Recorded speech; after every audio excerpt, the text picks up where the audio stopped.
Olá pessoal que acompanha a fanpage do Jornal Popular. Hoje, segunda-feira, a gente volta aqui de frente à Delegacia de Polícia de Araucária. Estamos aqui com o Dr. Eduardo Krieger, delegado titular aqui da Delegacia da Mulher e do Adolescente de Araucária.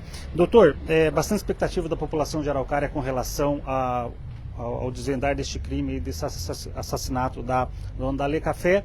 E hoje, polícia, embora eventualmente para a comunidade pareça que demorou um pouquinho, nós estamos falando de um crime desvendado com muita agilidade. Apenas 7 dias, 8 dias, o crime, autoria e motivação descobertos, isso?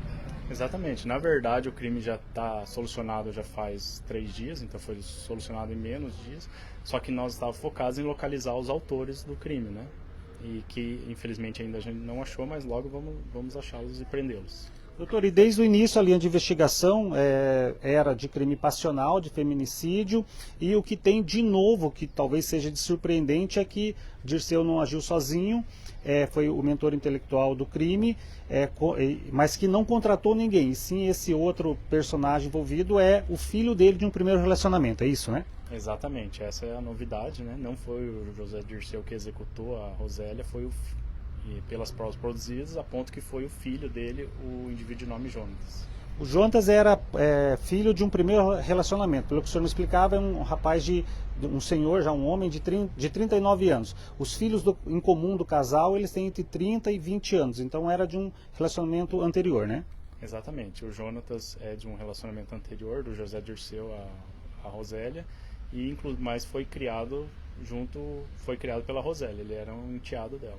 Ah, então ele foi criado para Rosélia. Então, de certa forma, ele foi o autor do assassinato de uma mãe de criação. Exatamente. Ele era enteado dela, né?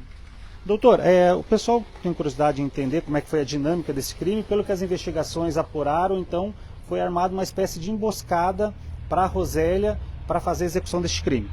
Exatamente, né? O José Dirceu já vinha perseguindo a Rosélia, né, a esposa, por meio de um rastreador no veículo. Ele aguardou a Rosélia chegar de uma viagem que ela fez com o atual namorado do Mato Grosso. Ela chegou em Curitiba na noite do dia 7 de janeiro. O José Dirceu ficou monitorando e eles realizaram a emboscada ali na BR-476. Né? Doutor, pelas imagens que foram cedidas ali pela Assessoria de Comunicação da Polícia Civil, essa abordagem inicial aconteceu ali em frente ao pool de combustíveis, as centrais de combustível, ali em frente à Raizen. E a execução do crime, do assassinato em si, foi ali algo em torno de 500 metros na frente, em frente à Repar. A polícia já sabe como é que eles fizeram, tem como apurar nesse momento, para fazer com que ela parasse ali em frente ao pool de combustíveis? Então, essa é uma dúvida ainda que precisa ser esclarecida, né? Que possivelmente com a prisão dos indivíduos nós já vamos saber. Mas a maior hipótese é de que ele tenha convencido, feito algum tipo de ameaça para que ela parasse o veículo, né? Porque o veículo não desligou, então não foi acionado o bloqueador do veículo de forma remota. Então, de alguma forma, ele convenceu a Rosélia a parar ali. Doutor, quando a gente fala, tem essa informação de que o veículo estava sendo monitorado, era um monitoramento que já vinha de algum tempo, não foi, ou foi algo assim que ele colocou sem que ela soubesse no carro. Ela tinha conhecimento de que estava sendo monitorada? Então, as informações que a gente tem é que já está há mais de 3 meses no veículo. A notícia de que foi utilizado para fins de proteção do veículo o rastreador. Contudo, depois o José Dirceu disse que teria retirado esse rastreador e iria colocar no novo veículo que ele adquiriu, já que esse veículo ficou com a Rosélia, mas ele mentiu, ele manteve o rastreador ativo e só ele sabia disso. Doutor, sempre quando a gente fala em crimes passionais, a gente tem aquela situação do pessoal falar assim, não, ele agiu no calor da emoção, esse tipo de coisa, mas não é o que se vê aqui. Foi um crime aparentemente muito bem arquitetado. Exatamente, fazia já talvez um mês, mas vários dias que ele estava pensando em executar o crime e contou com o apoio do filho dele. Né?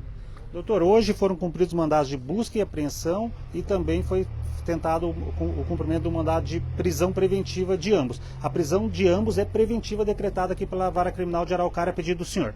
Exatamente, prisão preventiva, não tem prazo para encerrar. Assim que o inquérito também já está com as provas concluídas, assim que eles forem presos, eles vão responder sem prazo para ser solto. Doutor, a gente sempre quando fala de feminicídio, fala de situações que envolvam violência contra a mulher, o senhor vivencia isso todo dia. Sempre importante reforçar aquela informação do momento da vítima, da mulher, procurar as autoridades assim que tiver o primeiro indício de qualquer tipo de ameaça, né? Exatamente, né? A violência contra a mulher é um ciclo, né? Começa com o indivíduo sendo grosseiro, depois ele começa a ser agressivo, quando a mulher costuma fugir, e depois o indivíduo apresenta um remorso e a mulher costuma aceitar. O certo de interromper esse ciclo é já na primeira ação. Assim que ele começa a ser grosseiro, fazer algum tipo de ameaça, ela já deve procurar a polícia e se afastar desse indivíduo. Doutor, este é um caso que aparentemente ela não encerrou esse ciclo, tanto é que muito possivelmente ela parou voluntariamente o carro ali no pool. Possivelmente ele entrou em contato, queria conversar, alguma coisa assim, porque para ela parar voluntariamente assim, ela ainda acreditava que ele não era capaz de algo tão brutal, né? Sim, a gente tem informações de que ela tinha um sentimento bom por ele, por ser o pai dos filhos. Ele era um bom pai, segundo foi relatado, foi um bom marido por alguns anos, mas recentemente virou uma pessoa que começou a causar transtornos para ela, fez ameaças, mas ela, por situações diversas, optou por não registrar essas ameaças, né?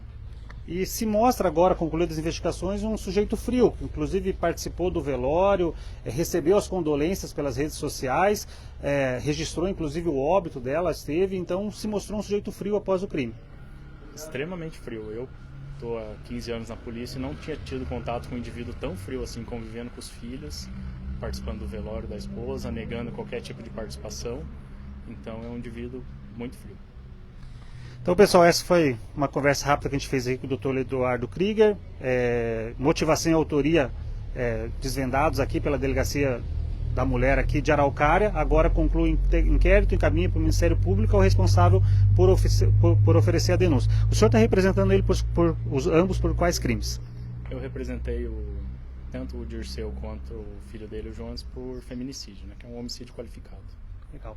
Pessoal, lembrando que a foto, a imagem, tanto do Dirceu quanto do Jonas, estão lá no nosso site, popularpr.com.br, também está lá na nossa fanpage, @popularpr. Você pode contribuir com as autoridades, caso tenha visto eles, caso saibam onde eles estão, podem estar em contato com a delegacia de polícia para denunciar. Doutor, quais canais para denunciar ambos? Então, se quiser fazer uma denúncia anônima, pode ligar no 181 e fazer essa denúncia. Ela é totalmente anônima e vão ser checadas as informações com a maior brevidade possível. Legal, pessoal, muito obrigado por acompanhar o Popular. Felizmente esse crime desvendado, infelizmente se confirmou a suspeita inicial de que era o ex-marido, mas mais um crime brilhantemente desvendado aqui pela Delegacia de Polícia da Mulher e do Adolescente de Araucária. Muito obrigado por acompanhar o Popular, especialista em Araucária.